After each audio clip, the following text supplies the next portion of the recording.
mother, but I was a good mother. No, you wasn't. I did what I had to. No, you didn't. So get rid of selling your one of your daughters for $20 is being a good mother. Girl, you delusional as fuck. You delusional. Delusional. The fuck? The fuck? Tell me, I did what I had to do to provide for them. No, you didn't. If you did, Shaniya still be here. You know what I'm saying?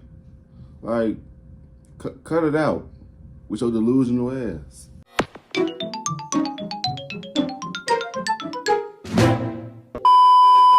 Yo, what's good? What's going on, YouTube? It's your boy Q1CB, and I'm back with another motherfucking reaction video. You know what I'm saying? Today's one wants to be reacting to a video that's in my recommendation. It's this 5-year-old girl who was told by her mom was violated to death. You know what I'm saying? When I saw this, I was like, I gotta watch this video, man. You know what I'm saying? But yeah, man, you like to give it a thumbs up, you don't give it a thumbs down, kind of why we don't care. Just you too. You want to see more reaction videos to me or any other videos to me, make sure you guys go on my channel, check out my videos. And if you love my videos on my channel, go ahead and click that subscribe button. You know what I'm saying? Yes, subscribe. Let's get straight into this video. Let's get it. Come on. I can't give you justice. This jury has given you what we as humans, the best we as humans can do to give you justice. Justice would be if I could reverse all of this, and I can't. The jury has returned as its recommendation as to the defendant, Mario McNeil, that he be sentenced to death. Your time is 43 months. Can not heal or diminish this pain. I think about those last seconds when you was the last thing I thought when I looked at you. This is 5-year-old Shaniya Davis. Her mother sold her for $200 to a monster. What he did to her is simply shocking. And her mother's decision to send her off like this. And it's so crazy though. Like, who would do that shit who would do such a thing to a sweet, innocent kid, bro? That baby like she was just sweet and innocent. You know what I'm saying? I don't understand people, bro. Who, damn, you must don't have no heart if you're going to do anything harmful to a kid, bro. Man, that shit is crazy, bro. It's just as chilling. Shaniya's story is beautiful, tragic baby girl, too. From beginning to end. It's hard to imagine a 5-year-old can go through this experience, helpless, alone, and scared to death. Let's explore the horrific tale of Shaniya Davis. I remember her. I remember I seen this on the news a couple years ago. I remember this picture. I remember this picture.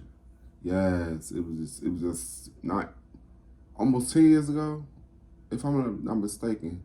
It happened in the 2010s. I remember. Where's the video? And all the events that led up to her death. Shaniya Nicole Davis was born June 14th, 2004 in Fayetteville, North Carolina. At first, she grew up with her loving parents, Bradley Lockhart and Antoinette Davis. Antoinette, Carl, who was 2 years old. Her name had to be Antoinette too. That's my mom's name, Antoinette. That is crazy.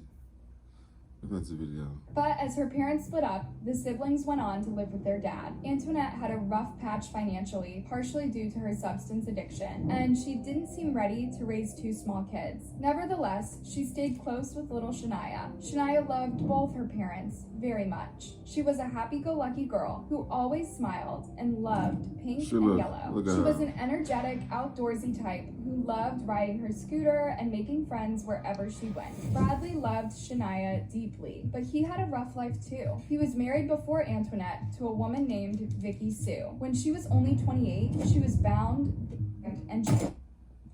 No human being should ever eat processed food for every single meal of their life.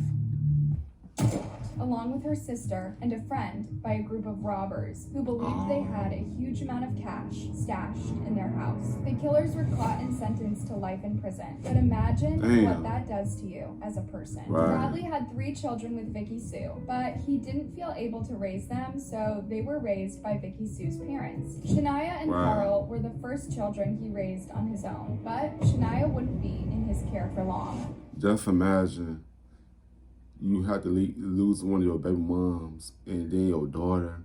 That shit takes a toll out on you. You know what I'm saying? Just crazy, man. Hope he's doing well right now mentally. You know what I'm saying? For real. I wish him nothing but the best and prayers his way. You know what I'm saying? Positive energy his way, because that's too much for a person can handle. You know what I'm saying? Yeah, let's watch the video. In 2009, Shaniya was a kindergarten student at Morganton Road Elementary School. That year, Antoinette asked Brad to pass their daughter on to her. She was ready to be a mom. She now lived with her sister, Brenda Davis, and her boyfriend, Jeroy Smith, in their trailer home. It wasn't a luxurious situation. Brenda and Jeroy had kids themselves, and they would all sleep crammed in one room so that Antoinette could take the other bedroom. However, Brad said she had asked if she could be a mother, and I felt she was sincere in asking, and I figured to give her a chance. So in September 2009, Shaniya and Carl went on to live with Antoinette and her sister. But Brad's sister Carrie and his other friends all pointed to the same thing. Shaniya did not seem well under Antoinette's care. Brian even painted a more disturbing of Antoinette. Indeed, Brian is angry at Bradley for sending Shaniya to live with her mother in the first place. He had seen the bad signs when she would spend as little as a weekend with her mom. So why didn't he think of the risks? Call it reckless or wanting to see the good in people. What she just said, he wanted to see the good in people. But sometimes, sometimes the good don't even be in the person, you know what I'm saying? Sometimes what you see in a person, they don't see it themselves, man. That's another way of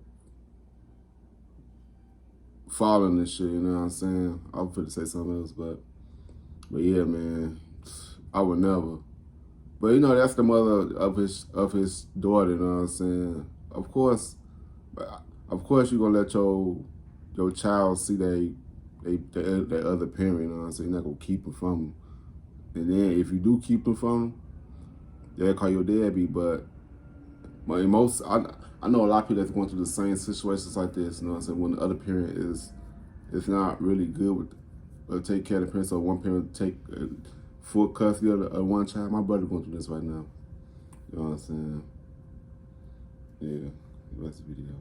I feel a lot of these situations. His ex-wife. He wanted her to have the experience of being a mother and believed she had gotten her life on track. But just 2 months would pass, and Brad would regret his trusting nature for the rest of his life. Man. It was November 10th, 2009, just before sunrise, in their Sleepy Hollow trailer home. Brenda and Jeroy woke up to what sounded like someone trying to break into their home. The sound then stopped, and they went back to bed. But just a half hour later, Antoinette burst into their room, close to tears. "Have you seen Shaniya?" she asked. Brenda and Jeroy jumped out of bed. This was a serious situation. A 5-year-old girl was missing. Had she been taken by whoever had come into the house half an hour earlier? Or was that sound Shaniya opening the door and leaving on her own? Brenda, Jeroy, and Antoinette dressed up to go outside and look around. But before they left, 7-year-old Carl added something crucial. He'd seen someone else in the home shortly beforehand. When Brenda heard this, she knew Shaniya had been kidnapped. So she urged her sister to call 911. Shockingly, Antoinette was hesitant. Why wouldn't a mother call the police first when her small child is missing? Right. Antoinette wanted to ask around and look for herself before going through with the call. Almost as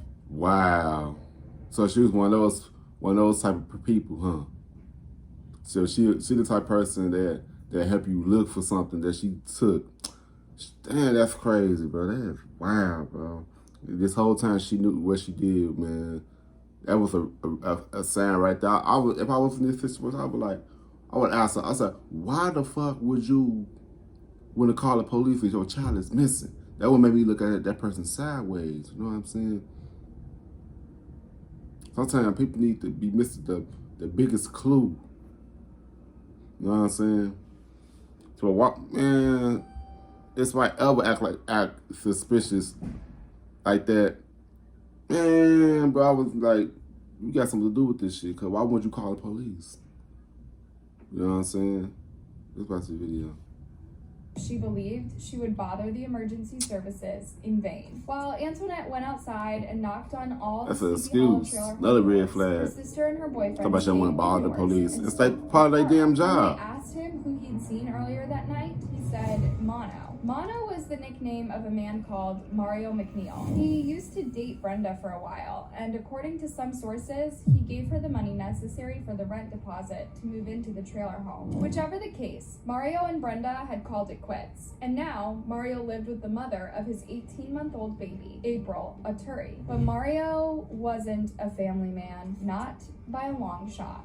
He partook in booze, and cheating on April with every woman in Fayetteville. A few days after Shaniya's disappearance, he would literally tell the police that on the night between November 9th and 10th, he texted all the females in his phone. He would tell them many more things, but for now, back to our story. Brenda and Jeroy asked Carl several times if he was sure he'd seen Mono in their home that night, and he said yeah. So Brenda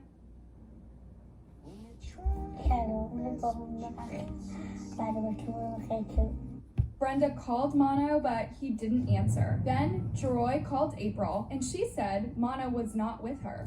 I mean, they lying. Meanwhile, Antoinette returned from her walk through Sleepy Hollow. She said she knocked on everyone's door, but no one seemed to have seen Shaniya. Again, Brenda insisted that her sister call the police. While Antoinette promised to do so, Brenda and Jeroy went outside, only to notice there was feces on the railings. Okay, ma'am, how can I help you? I woke up this morning and my daughter was not in the house. I don't know if she walked out or I don't know what's going on, but she's not here. How old is your daughter?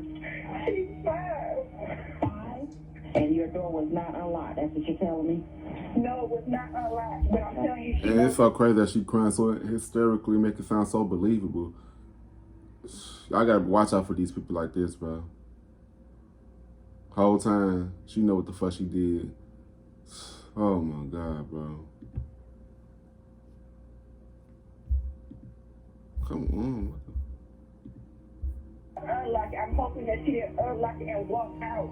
This was happening at 6:52 a.m. By now, Mono was long gone with Shaniya.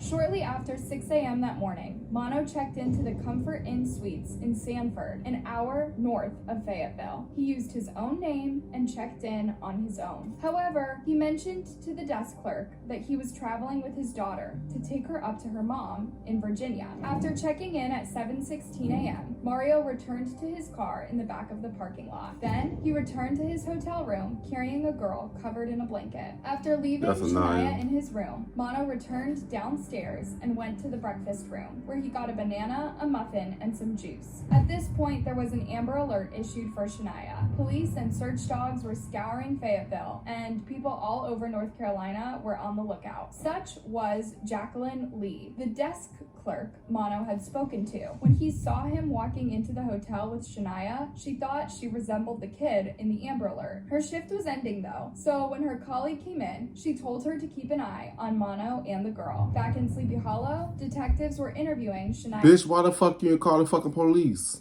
I don't give a fuck if that shit was ended or fucking not, bro. If it's a missing kid alert, girl, you supposed to be on fucking point, bro. Like, what the fuck? Why she ain't say on the job and say, oh, I found the girl and this shit, you know what I'm saying? Like, goddamn. Man. Show us the video. family one by one. Officer Elizabeth Culver was the first to knock on the trailer home's door, where Antoinette, Brenda, Jeroy, and the kids were at. She also observed the nasty substance on the railings, but Antoinette had poured hot water on them in an attempt to clean it. The police also found a comforting blanket in a trash nearby. Jeroy said the blanket had been in the living room of their trailer recently. The blanket also had feces on it. When the police interviewed the family, they noticed they were all agitated in different ways. 7-year-old Carl wouldn't answer a question without looking at his aunt for approval first. He said he remembered his little sister coming to bed on November 9th, but he didn't remember her leaving the bedroom. However, he'd seen Mono inside the trailer park. But when the officers wanted to corroborate this story with Antoinette and Brenda, they hit a dead end. They were both looking at their phones and texting all the time, almost ignoring the cops in the room. So Elizabeth Culver decided to bring them to the police station for an official interview. As Antoinette and Brenda were being driven down, Elizabeth and her partner Daniel looked at the CCTV footage around their trailer home. But it was the CCTV footage at the Comfort Inn Hotel that would reveal the most. At 7:34 a.m., Mono left room 201, carrying Shaniya on his shoulder as he went into the elevator. He was still holding her this way as he left the hotel and walked down the sidewalk. When he exited the hotel, Matthew Argyle, the maintenance worker, noticed him and the girl, who seemed to be in a deep sleep. He said, "Hello?" trying to get Mono's attention, but he just looked back at Matthew and said nothing. Matthew thought Mono was creepy, so he followed him subtly to the parking lot. Mono put Shaniya in the rear right passenger side of his car. Then he got into the driver's seat and lit up a cigarette. After he finished his cigarette, Mono drove to the front entrance of the hotel, where he entered on his own. He approached the new desk clerk, Regina, and asked her for a security deposit. He said he was going to drive her daughter to her mom in Virginia, as she told Jacqueline earlier. Regina handed him a receipt, and off he went. Looking for something nice? Phone numbers? Emails?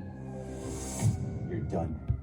Shortly after, a housekeeper came down to the reception to hand Regina something. She'd just cleaned room 201, and she found 2 small clear open plastic packets with white powder residue inside, possibly bags. When Regina saw the Amber Alert too, she called the police. Around 8 a.m., Mono was driving down a highway when he texted Brenda, "Hey." It was in reply to her own "hey" some hours ago when they were trying to get a hold of him. But by now, Brenda was being interrogated at the police station, and Mono's phone was being tracked. So Brenda wrote back to Mono, but their conversation was supervised. Brenda, "You been to my house?" Mono, "No, why?" Brenda, "You lying." Mono, "No. Can I come though?" Brenda, "Hell no." Mono, "Damn, it's like that? Him there?" Brenda, "Don't text me no mo." Mono, "Sure, whatever. Who your baby dad call my baby, my asking for me? What the hell is going on?" It's funny. Mono was calling Brenda out for reaching out to April and asking about his whereabouts. Well, it's not really funny because he had Shaniya's dead body in his car. Wow. When the police made their way to the Comfort Inn after Regina called the Amber Alert hotline, room 201 had been partially cleaned. The trash had been taken out and the towels had been removed, but the bedding had not been changed yet. Other detectives analyzed the hotel's CCTV footage and concluded Mono was with Shaniya. FBI agent Frank Brostrom was in charge of analyzing Mono's phone records. In the late afternoon of November 10th, Frank arrived at Sleepy Hollow together with the local police. By the end of the day, they had tracked Mono and Shaniya to the Highway 87 area between Spring Lake and Sanford. Also by the end of the day, Brenda had finally told the cops Carl had seen Mono at the trailer house the night before. Brenda also said she saw Mono trying to talk to Antoinette shortly before the incident. Antoinette's response to the police, "I don't have shit to say to you. I just want to know where my mother effing baby's at." On November 12th, Mono was found and arrested. His car was taken in as evidence and thoroughly analyzed by a forensics team. Shaniya had been missing for over 2 days now, but detectives were still hopeful she was alive. Mono was interviewed, but told he was free to go if he wanted to. He wasn't cuffed and his phone wasn't taken away. In fact, he was allowed to use it during interview breaks. It was during this interview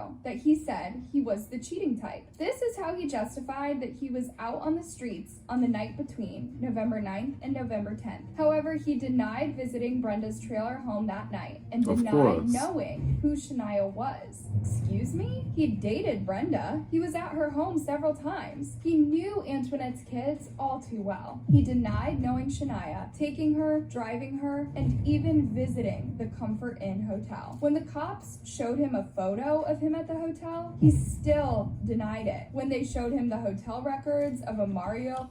That shit is funny as hell. That's a narcissist for you, bro. That's a narcissist. You will still lie when they got proof of you with the baby in your hand, baby.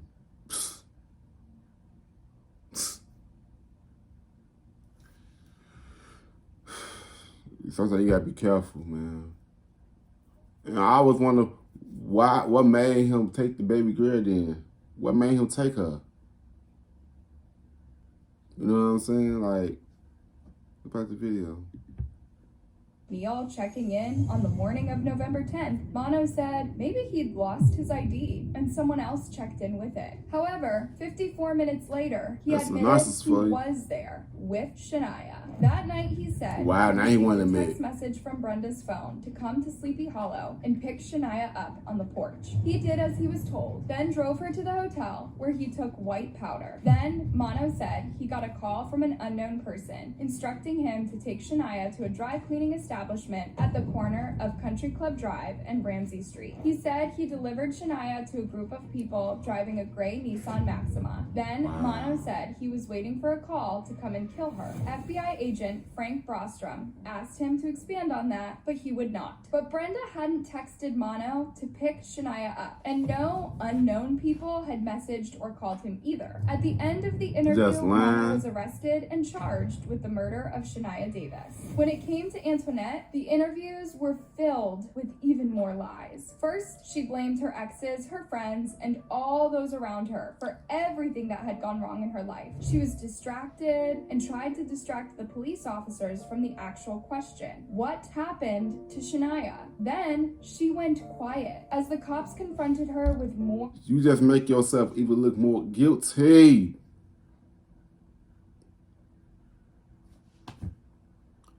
You being quiet when they ask you a question makes you look even more guilty. Like, come on now, woman. Tell their ass what the fuck really happened. You know what I'm saying? Like, if you put yourself in a deeper,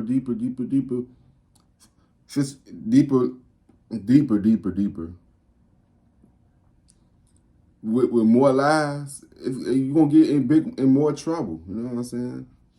Yeah, that's about this video, man. What the fuck is my damn?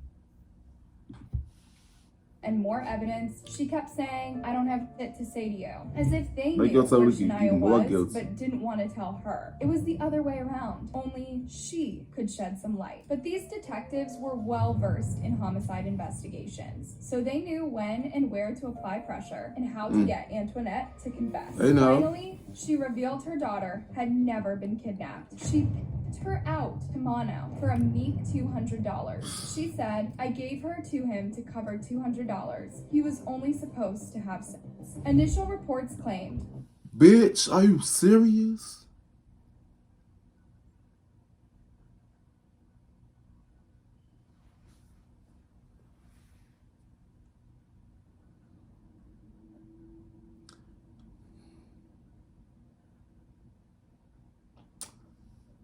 I'm gonna say what I had to say to this. Hold on. Antoinette owed Mono money for drugs through Cumberland County District Attorney Bill West later stated that this was not true. He said Mono had lent Antoinette $200 to buy food and pay for a hotel room. That's line after line. Found themselves homeless. In either case, Antoinette didn't have the money to pay Mono back. The intoxicated man told her he either wanted money or sex. And that's when Antoinette offered him Shaniya. She was 5. Bitch, why the fuck you off yourself? bitch. But you off your fucking daughter? Bitch, you crazy. Bitch, you are crazy. Put this poor baby in a fucking situation like this, bro. This shit make me mad, bro. This shit piss me off. What? You should have get yourself up, bitch. But you get your daughter up? That shit crazy. That shit crazy. She did something for that $200. The fuck? But you get your fucking daughter away, bro? I never met no parent that put themselves for their damn kids. Bitch, boy. Old. Antoinette claimed that she tried to stop Mono from taking her daughter that night, but Billy West doesn't believe her. I don't believe her ass either. Found on the blanket Bitch. and on the railing. Come on with all these lies. This is proof Shaniya was hurt at her home. I don't even know what to say about this, you guys. It is sickening that anyone would do this to a small child, but to think a mother could sell off her daughter this way, knowing what would happen, is unspeakable. Man. It was only supposed to have as if that would have been right. a debt settlement. Exactly. How would have the Shaniya fuck? lived with this experience? Right. Her mother let her be violated to get out of paying $200. That shit is Antoinette crazy. Davis was charged with human trafficking. Bitch, I don't give no fuck. Last time I did this shit to one of my kids and my daughter, bro. I'm telling you, I'm raising hell. Somebody gonna die. You know what I'm saying? What's this video?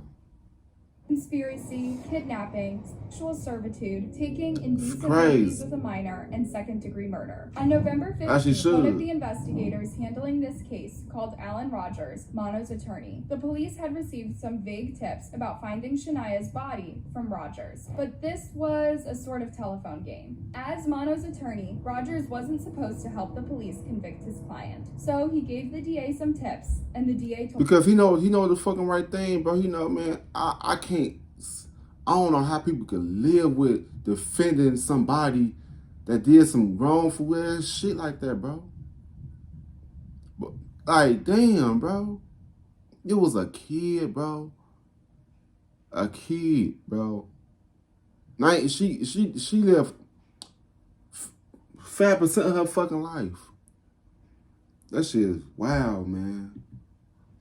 Police about this. Now the investigator wanted Rogers to speak up. Shaniya's body had to be found. After multiple back and forth phone calls, Rogers pointed the police to the spot in the woods they should be looking at. A big search team scoured the area for 2 days straight. At around 1 p.m. on November 16th, a week after Shaniya's disappearance, her body was found under a log by an officer and his search dog. Found her?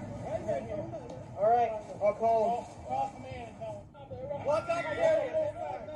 We got a tip. Somebody in the parking lot said that they had heard on the news or something that the guy admitted to killing the young child and dumping her where there was deer carcasses and trash. She was simply dumped in a shedded area near the intersection of Highway 87 and Walker Road. Mono hadn't even gone through the trouble of digging a hole. She was partially naked, and around her were indeed deer carcasses and trash. I don't even know. I'm a little overwhelmed right now. Man.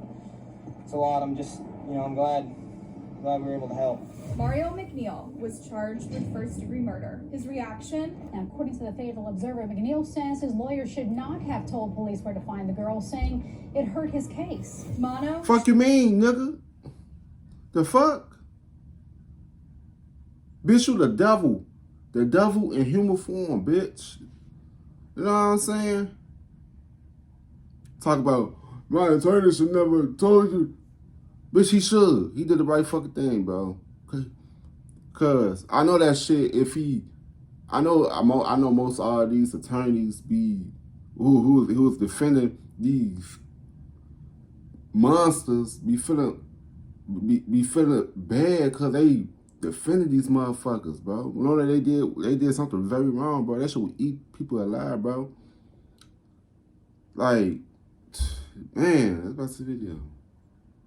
no remorse and said no apology. Look at them for doing eyes. the absolute worst to Shaniya. He loved being the center of attention. He continued to smirk and grimace at the cameras whenever they would film him in court. The Fayetteville police also found explicit images of a young girl on Mono's phone. Wow. He was the absolute worst. Yet, he fought tooth and nail to get a light punishment. He filed pretrial motions to avoid the prosecution from seeking the death penalty. He Nigga, you used the deserve the North death Carolina penalty. Racial Justice Act. Yeah, The right. fuck? Like that has anything to do with beating and killing a child. Right. He recanted all statements made to officers and faked agreements between him and the prosecution, but none of his motions were accepted. His trial was truly chilling for all those who knew and loved Shaniya. These poor people had to listen to accounts of gruesome SA and murder. When Mono was done with Shaniya, he simply choked her and then carried her limp body through the hotel as if she was simply asleep. The Wow. calm way he presented her as So she was already fucking dead already, bro. That shit is crazy.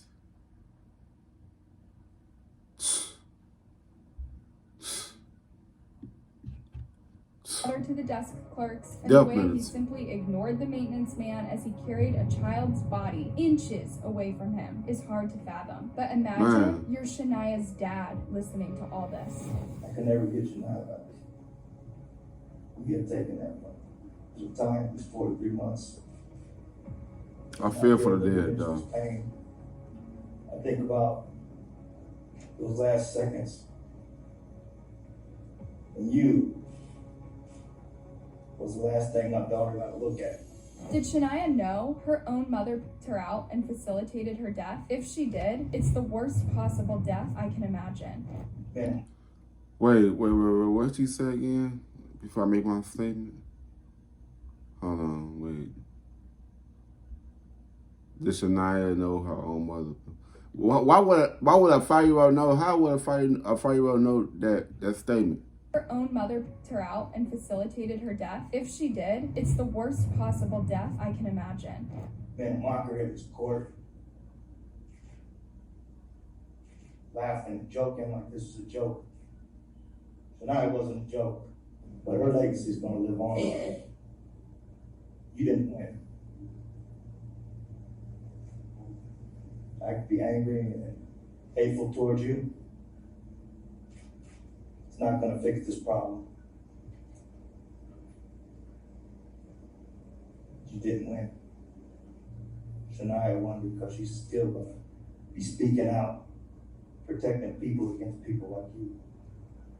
Other little kids. Exactly. Brad and the rest of Shania's family would go on to raise awareness around her case and try to encourage other families to protect their children from kidnapping and neglected parents. Mario McNeil was charged with first-degree murder, kidnapping, SA of a young child, and a dozen other charges. The verdict was simple.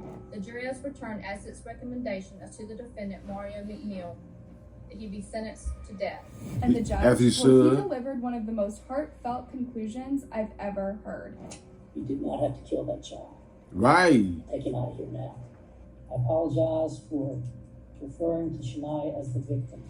She was the I'm talking victim. about Shania's body. I apologize for you having to go through any of this.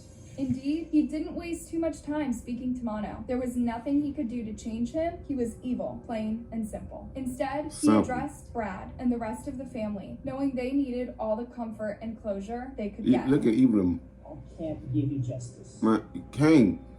People go up in there Has crying. given you what we as humans,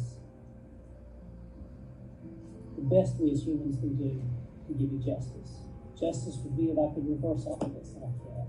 Right. I said a prayer for you every night of this trial, and I will continue to do so. There was one last chapter left to close this case. At the time of the arrest, Antoinette was pregnant. Yep, you heard that right. When she gave birth to the child, it was taken from her and put into foster care. She faced a long list of charges, but entered Alfred pleas, not pleading guilty. Now you want to cry now. Now you want to cry. Girl, them tears, bro. Them tears Pleading gone. guilty, but admitting that the state has adequate evidence to convict her. Now you wanna cry. Second-degree murder, human trafficking, conspiracy, kidnapping, offense, Now you want to cry. child servitude, and taking indecent liberties with a minor. At the end of her sentencing, she said, I did the best I could with my children. Besides one. I never said I was a perfect mother, but I was a good mother. No, you wasn't. I did what I had to. No, you didn't. So get rid of selling your one of your daughters for $20 is being a good mother. Girl, you delusional as fuck. You delusional. Delusional. The fuck. Tell me I did what I had to do to provide for them. No, you didn't. If you did, Shaniya still be here. You know what I'm saying? Like, cut it out with your delusional ass. I did what I had to make sure it was all right. Because I didn't have any help Whatever. from anybody. you sold your 5-year-old daughter as a slave. No, you were not a good mother, Exactly. Antoinette. And yes, you did have help from a lot of people. And they were all better caretakers than you. Judge Jim Ammons told her, You could have saved your daughter's Right. life, and you did not. Right. You had the time, the opportunity, and the means to save She Shania's sure did, life, bro. and you did not. You are not A good mother. This did not have to happen. Take her away, please. a good Right. mother is making So a no few remorse. mistakes, but good intentions. A good mother is caring for her child no matter what. And doing Exactly. her best to provide care, attention, and nurture. Antoinette might be one of the worst mothers out there. In July 2011, she was sentenced to 17 years in prison. She will also have to register as a offender once she is released. But as Mono's judge said, there is little justice in convicting these two people. It's good they're off the streets, but imagine the pain Brad, little Carl, and the rest of Shania's family have to live with. Brad was seen crying and borderline collapsing at the court hearings and candlelit vigils for his daughter. Lord, I come to you with open arms, and I'm hard. It's hard. It's hard, man. It's hard. Bradley Lockhart could hardly speak, his legs shaking. He was held up by friends and by a crowd of hundreds around him. Don't give up on me, and don't give up on Shaniya. She right there with you. People flooded a shopping center parking lot on Murchison Road, lighting candles in remembrance of 5-year-old Shaniya Davis. Just bless her and bless those who did not know no better. She was laid to rest at Fayetteville Memorial Cemetery with the inscription, God's Angel called home. In a tragic twist, Shania's half-brother, Chavez Lockhart, was put to death on May 25th, 2017. He was 20 years old and buried next to his little sister. A family dealing with the unthinkable for a second time, the loss of a child. 8 years after the body of 5-year-old Shaniya Davis was found in Sanford, her older half-brother was shot and killed. Chavez was killed at 9:30 p.m. at a different trailer park home. While inside his car, 2 teen boys were arrested for his murder. According to Sheriff That's Hubert crazy how people do may have each been other like this, involved in the bro. murder motive. This is simply shocking. Remember Chavez's mother, Vicky Sue, had also been killed along with her sister in a home robbery? It's hard to imagine how this family lives with this amount of tragedy. In an interview with Oprah, Brad... It's like a repeated cycle, you know what I'm saying? It happens to the mother, now it happens to the son and shit, you know what I'm saying? Like, goddamn. asked if he would ever speak Hell to no. Antoinette again. He said, I just think it's best that we let the justice system take its course. I try to keep my heart as pure as possible, and I'm sure that one day I will be able to sit down and talk with her and try to understand what was going through her mind. Brad seems very wise considering what he went through. He's hoping that Shania's awful death will help keep other children safe through awareness and togetherness. Indeed, let us hope that horrible cases like these do have a silver lining. Without it, all of the suffering is in vain. Thanks for watching, you guys. What are your thoughts on this case? Do you know of other similar stories? Yes. Let me know in the comment section, and before you leave, make sure you like and subscribe. See you next time. Man, like, this shit is crazy, bro. I feel so bad for this baby, man. Her family from both sides, mother side and daddy side, people who loved her. You know what I'm saying? Damn, I remember, it happened in 2009. I thought it was recent. More recent than that. I thought it happened in 2010s. Like, it almost happened in 2010. I remember this case, though. You know what I'm saying? But yeah, this shit is sad as fuck, bro. That baby didn't deserve this shit, bro. She did not deserve this, bro. Only 5 years old, bro. And that mother was a horrible ass mother, bro. Talk about she was a good mother. Bitch, you know the fuck you wasn't. If you was a good mother, you would say you would put yourself before your child, any of your children. Good parents don't put that child before them. I mean, good parents don't put themselves before their child, bro. You know what I'm saying? You supposed to do anything to protect your kid, your children. But you failed that shit, bro. You know what I'm saying?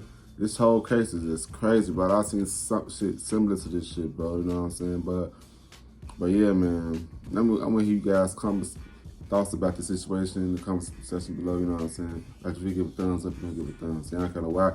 We're gonna change this too. You know what I'm saying? Get subscribe. See you guys next video. I love y'all. Peace out.